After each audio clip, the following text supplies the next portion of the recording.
तो दोस्तों आज की क्लास में हम लोग डिस्कस करेंगे वर्ब, जो इंग्लिश ग्रामर का एक इम्पॉर्टेंट टॉपिक है, जो कि एग्जाम के पार्ट्स ऑफ व्यू से न केवल इम्पॉर्टेंट बल्कि यूजफुल भी है। तो ज़्यादा टाइम वेस्ट ना करते हुए शुरू करते हैं आज की हमारी वीडियो। सबसे पहले आप हेडिंग लिखेंगे दी वर्ब मीन्स क्रिया। अब डेफिनेशन की अगर हम बात करें तो दी verb agrees with the subject in number and person, अर्थात क्रिया का प्रयोग वाक्य में सब्जेक्ट एवं पर्सन के अनुसार किया जाता है। जब भी क्रिया का प्रयोग करते हैं तो वाक्य में सब्जेक्ट एवं पर्सन के अनुसार ही करते हैं। एग्जाम्पल की बात करें तो वह जाता है, एग्जाम्पल बनेगा ही गोज, ही के अनुसार गोज का प्रयोग। अब जैसे मैं जाता हूं तो आई गो, अर्थात सब्जेक्ट के अनुसार क्रिया का प्रयोग किया गया। अब अगर हम पर्सन की बात करें तो ही थर्ड पर्सन है और आई फर्स्ट पर्सन है, तो पर्सन और सब्जेक्ट के अनुसार ही क्रिया का प्रयोग किया जाता है। इसके बाद नेक्स्ट एग्जाम्पल तुम जाते हो, तो इसे हम बनाएंगे you go, you second person है तो इसके अनुसार गो का प्रयोग। नेक्स्ट है ईश्वर महान है, तो गॉड इज ग्रेट, यानी कि गॉड सब्जेक्ट है तो गॉड के अनुसार इज का प्रयोग किया गया, तो गॉड इज ग्रेट। इसके बाद नेक्स्ट हेडिंग लिखेंगे आप काइंड्स ऑफ वर्ब, क्रिया के प्रकार।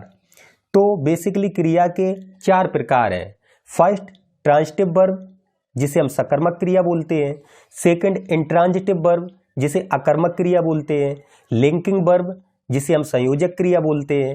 इसके बाद ऑक्सिलियरी वर्ब या हेल्पिंग वर्ब, जिसे हम सहायक क्रिया बोलते हैं। तो फोर्थ जो है इसे हम ऑक्सिलियरी वर्ब या हेल्पिंग वर्ब बोल सकते हैं। इसके बाद आप फर्स्ट हेडिंग लिखेंगे ट्रांजिटिव वर्ब। तो ट्रांजिटिव वर्ब मीन्स सकर्मक क्रिया। डेफिनेशन की बात करें, वह क्रिया जिसमें कर्म होता है सकर्मक क्रिया कहलाती है। जब किसी सेंटेंस में कर्म दिया जाए तो वह सकर्मक क्रिया कहलाएगी। जैसे राम किताब पढ़ता है, तो इस एग्जाम्पल में राम रीड्स द बुक। अब इस एग्जाम्पल में द बुक ऑब्जेक्ट है, जब ऑब्जेक्ट दिया जाए तो ये आपकी ट्रांजिटिव वर्ब है। जैसा कि हमने आपको टेंस में पढ़ाया था, राम जिसे सब्जेक्ट बोलते हैं, रीड जिसे वर्ब बोलते हैं, द बुक जिसे ऑब्जेक्ट बोलते हैं, अर्थात इसमें ऑब्जेक्ट दिया गया, कर्म दिया गया, तो ये ट्रांजिटिव वर्ब है। सेकंड एग्जाम्पल की बात करें, उसने हरि को एक किताब दी, तो he gave Hari a book, तो इसमें हरि और ए बुक दोनों ऑब्जेक्ट हैं, तो ये एग्जाम्पल आपका कंप्लीट हुआ। इसके बाद तीसरे एग्जाम्पल की बात करते हैं, अध्यापक हमें अंग्रेजी पढ़ाते हैं, तो the teacher teaches us English, तो ये एग्जाम्पल आपका बना the teacher teaches us English. तो इसमें अस ऑब्जेक्ट है, इंग्लिश भी ऑब्जेक्ट है, तो 2 ऑब्जेक्ट इस सेंटेंस में दिए हुए हैं। इसके बाद चौथे वाक्य की बात करते हैं, वे अपना समय बर्बाद कर रहे हैं, तो they are wasting their time, तो इस सेंटेंस में देयर टाइम ऑब्जेक्ट है। तो ट्रांजिटिव वर्ब का मतलब वह क्रिया जिसमें कर्म दिया जाए, तो जब कर्म दिया जाए तो वह सकर्मक क्रिया कहलाती है। इसके बाद आप हेडिंग लिखेंगे इंट्रांजिटिव वर्ब, यानी कि अकर्मक क्रिया। तो अकर्मक क्रिया की डेफिनेशन की बात करें, वह क्रिया जिसमें कर्म ना हो या कर्म नहीं होता है तो अकर्मक क्रिया कहलाती है। जब किसी क्रिया में कर्म होता है तो वह सकर्मक क्रिया कहलाती है, और जब किसी क्रिया में कर्म नहीं होता है तो वह अकर्मक क्रिया कहलाती है। जैसे सीता आएगी, तो Sita will come, Sita will come. अब इसमें सीता सब्जेक्ट हो गया, विल हेल्पिंग वर्ब हो गई, कम मेन वर्ब हो गई, यानी कि इसमें कर्म नहीं दिया गया, तो ये आपकी अकर्मक क्रिया है।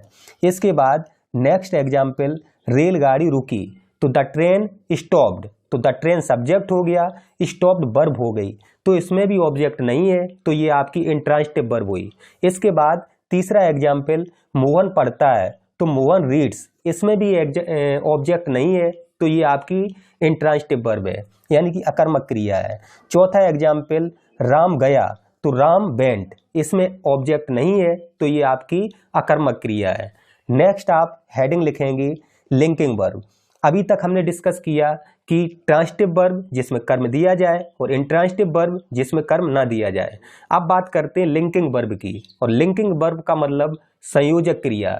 डेफिनेशन की बात करते हैं, वह क्रिया जो वाक्य के कर्ता को उसके पूरक से जोड़ती है, अर्थात कंप्लीमेंट से जोड़ती है, संयोजक क्रिया कहलाती है। अब हम डिस्कस करेंगे कि कंप्लीमेंट होता क्या है। तो कंप्लीमेंट के बारे में आपको बताएंगे।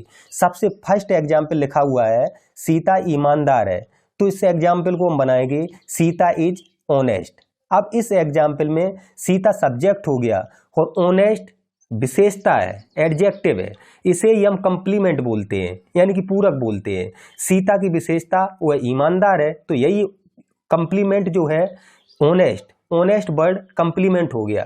अब जैसे दूसरा एग्जाम्पल है पृथ्वी गोल है, तो द अर्थ इज राउंड, तो अर्थ राउंड है, तो कंप्लीमेंट जो पूरक है वो राउंड हो गया। इसके बाद तुम एक विद्यार्थी हो, तो यू आर ए स्टूडेंट, तो इस सेंटेंस में स्टूडेंट कंप्लीमेंट हुआ। चौथा एग्जाम्पल वह क्रोधित हो गया, तो ही ग्रू एंग्री, तो इस एग्जाम्पल में एंग्री आपका कंप्लीमेंट है। तो इस प्रकार वह क्रिया जो वाक्य को उसके पूरक से जोड़ती है, कंप्लीमेंट से जोड़ती है, तो वह आपकी संयोजक क्रिया कहलाती है। इसके बाद फोर्थ एग्जाम्पल की बात करें, ऑक्सिलरी वर्ब या हेल्पिंग वर्ब, जिसे हम बोलते हैं सहायक क्रिया। तो इस सहायक क्रिया की हम बात करते हैं हेल्पिंग वर्ब या ऑक्सिलरी वर्ब। डेफिनेशन की बात करें, वह क्रिया जो मुख्य क्रिया को टेंस बनाने में सहायता देती है, सहायक क्रिया कहलाती है। वह क्रिया जो मुख्य क्रिया को टेंस बनाने में सहायता देती है, सहायक क्रिया कहलाती है। एग्जाम्पल की बात करें तो is, M, are, was, were, do, does, did, has, have, had, can, could, may, might, will, would, shall, should, must, ought to, used to, need, dare, ये सभी आपकी हेल्पिंग वर्ब हैं, यानी कि सहायक क्रियाएं हैं, जिन्हें हम ऑक्सिलरी वर्ब भी बोलते हैं। अब इसके बाद एग्जाम्पल की अगर हम बात करें तो फर्स्ट एग्जाम्पल स्क्रीन पर वह पत्र लिख रहा है, तो he is writing a letter. दूसरे एग्जाम्पल की बात करें, उसके पिताजी आज आ सकते हैं, तो इसे हम कंप्लीट करेंगे हर फादर मे कम टुडे। तीसरा एग्जाम्पल, वह यह बॉक्स उठा सकता है, तो he can lift this box. इसके बाद चौथा एग्जाम्पल, क्या तुम अंग्रेजी बोलते हो, तो डू यू स्पीक इंग्लिश।